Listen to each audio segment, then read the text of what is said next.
Hey, you're watching Strike TV, Video Country, Backstage Access. Hey, we'd like to thank the fine folks at Martin, Chrysler, Dodge, Jeep, and Ram in Cleveland, Texas. Check them out. The Courthouse Whistle Stop Cafe, located downtown historic Livingston, Texas. Hey, you eat yet? Hey, I'm Adam Fears, and you are watching Strike TV.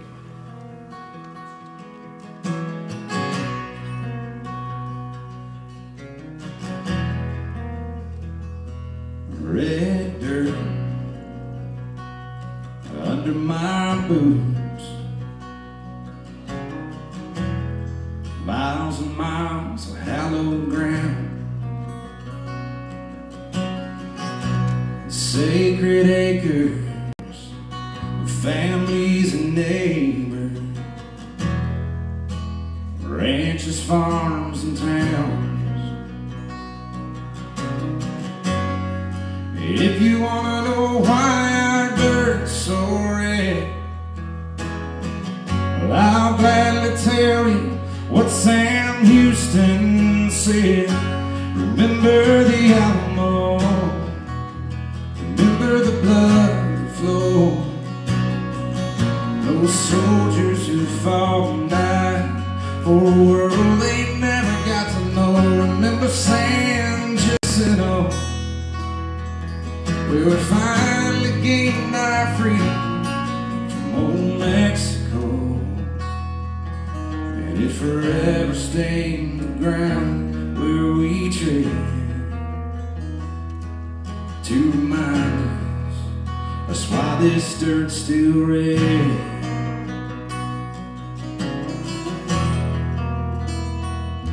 The Red River, the Rio Grande, everything in between. Thanks to this red dirt, we came up a little bit different.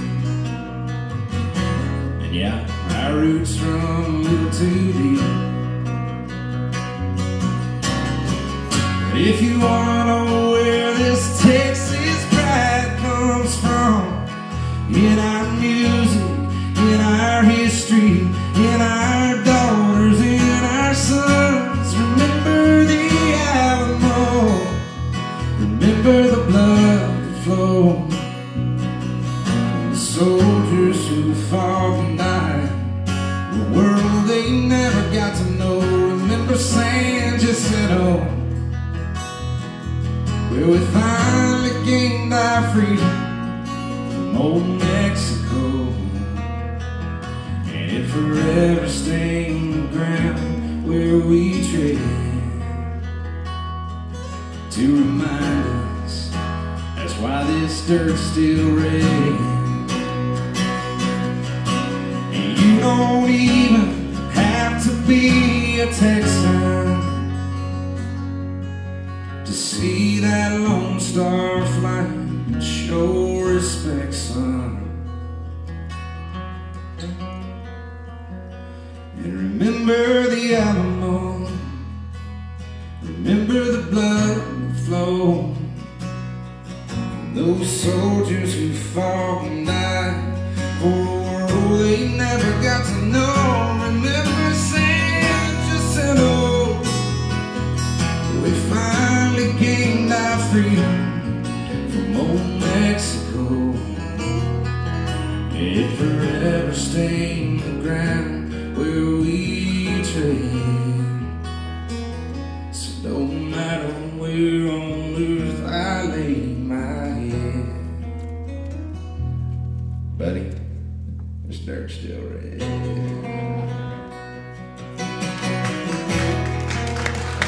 Yes, it's still red. Thank you.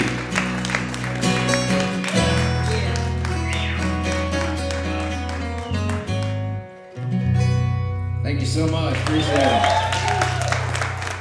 Angela here with Strike TV Video Country. We are right here in the Woodlands, Texas at the beautiful Do-Si-Do's.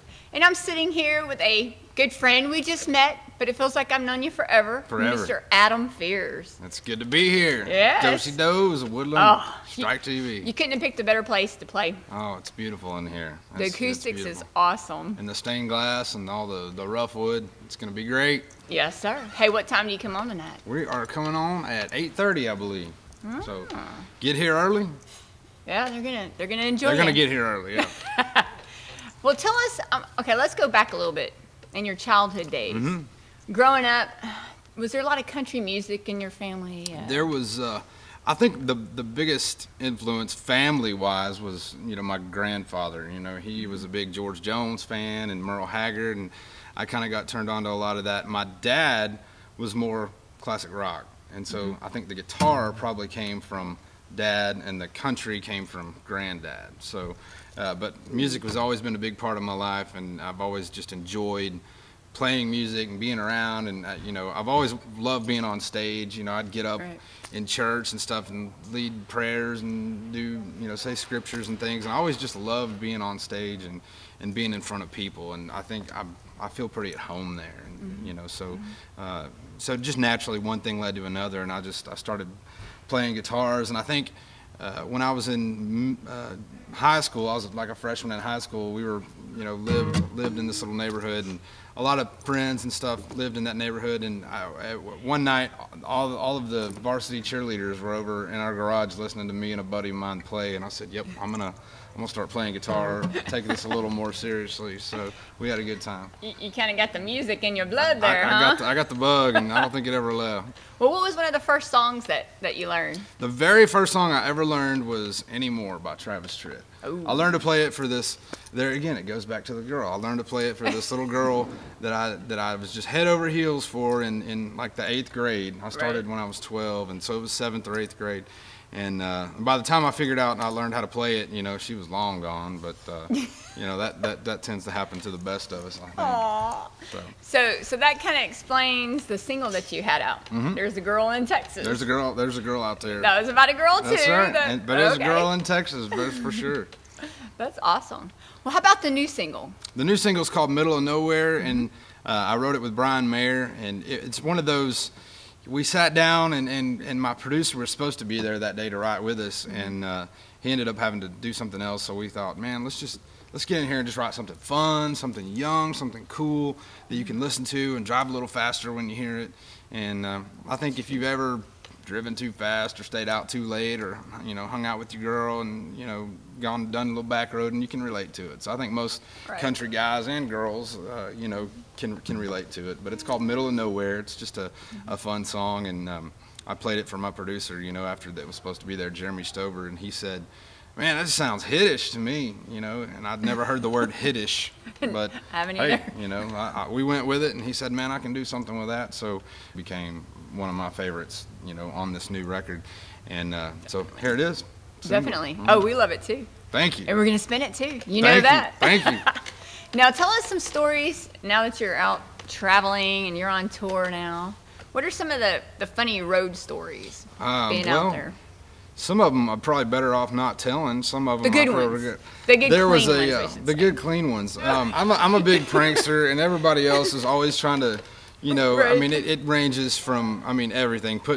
Putting lotion under my truck door handle, in the middle of the summer, and it's, just anything, anything somebody can get me, and I'm always getting them back. Mila Mason, who I'm playing with tonight, I went into her office one time when she wasn't in there and stuck a bunch of toilet rolls on top of her ceiling fan.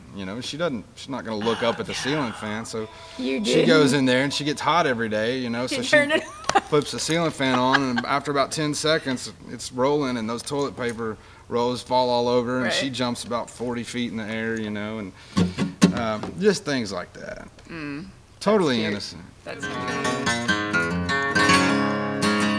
Hanging out with Angela and me, doing a little watching Strike TV. This is Adam Fears. You're watching Strike TV. Thanks for tuning in. I did have the privilege of writing a song for a guy named Eric Lee Bedingfield. He cut the song. I appreciate it. We it all started. A friend of mine, Randy Barber, had called me. We were going to write together, and he was on his way over to my house, and he was listening to George Jones on the radio, and he called and he was like, man, this is just the gospel of country music, right? I mean, it's just, if there's a way we could write a song that just captured the gospel of country music, and I mean, George Jones was it, you know, and I don't think there's anybody that can dispute that. And so he comes over, we write the first verse and the chorus to this song, and hey Rich, and he ended up recording the song, Eric did, and a few weeks later, they had got the tracks back from the studio, and they were down in Franklin, Tennessee, just south of Nashville there, and they saw George and Nancy Jones sitting, I think, at a Logan's Roadhouse, and Eric, you know, all fired up, he's running out the door, you know, and they run over to the studio, they print off a copy of the song on a CD, take it over there. He walks up. Luckily, he was still there, and he said, "Mr. Jones, I just, you know, I don't mean to bug you during dinner, but here's a song I wrote for you, and with a couple of friends of mine, and me and Adam Pierce and Randy, and would you just listen to it? I just want your stamp of approval on it." And you know, that was the last we ever thought we'd hear that, you know, of that story. And lo and behold, Nancy called him a few days later. George loves the song, wants to be a part of it, wants to come in and sing with you on the record. And so I have a George Jones singing on a song that I wrote. It's pretty cool. I mean, I was 28 years old at the time, and you know, and it's just it was a really neat experience. You know, personally, you know, it's just sort of a tribute song. It's not the deepest, best song ever written, but it does have George singing on it, and it went on. They shot a music video, and George walked out on stage his last 2 years of touring with that video playing on the Jumbotron. We got to go out and do some shows with him, and Eric played the Opry on his 80th birthday and did this thing, and so I'd love to play it for you if you don't mind listening to, you know, 4 minutes and 12 seconds of awesome. 4 minutes and 12 seconds of 3/4 time stone cold country.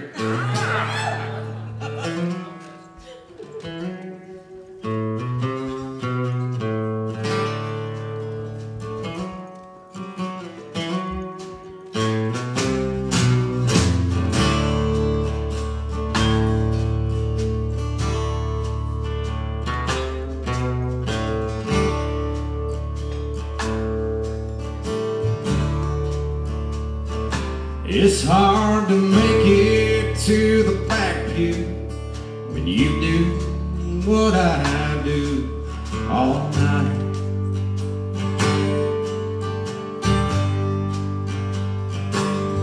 If the church house wasn't so far from this bar, maybe I'd try.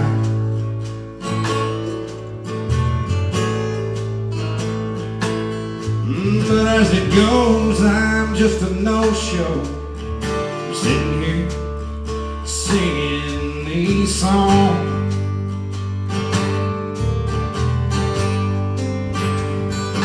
Hey, but we're spreading the message from the gospel according to John.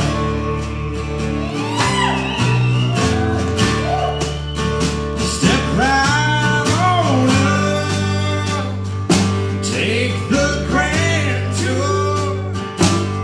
Stop loving her today. Tennessee whiskey and white lightning, just some of the choices I made. It's a real good year for the roses. Remember, the race is still on.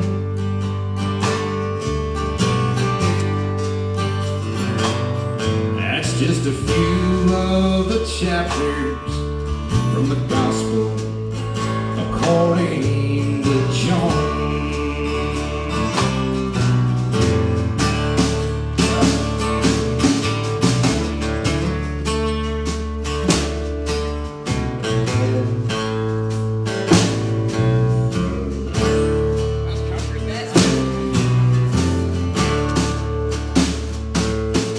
Just one of the many. There's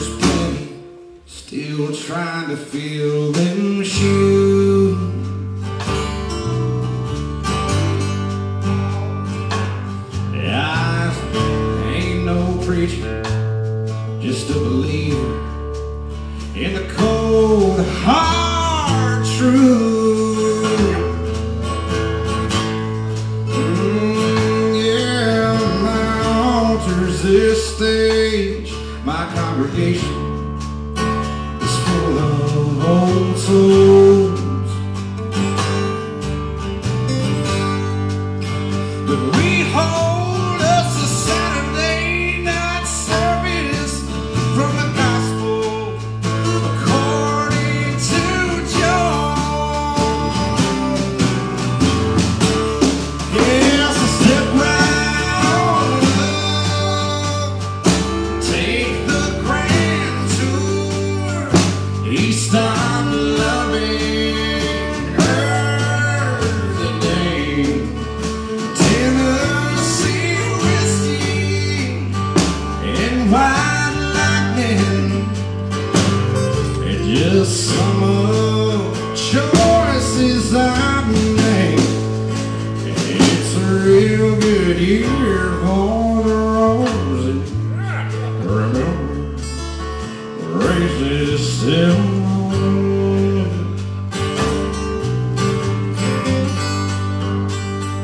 That's just a few of the chapters from the gospel according to John.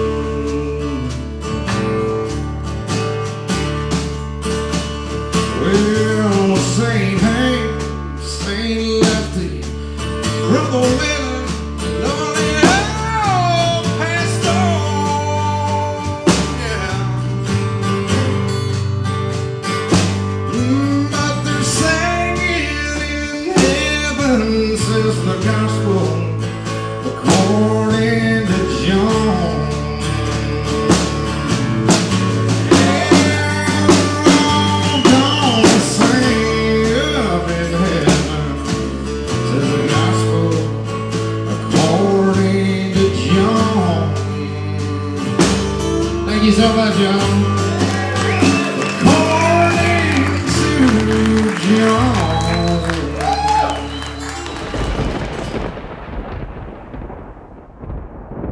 You're watching Strike TV.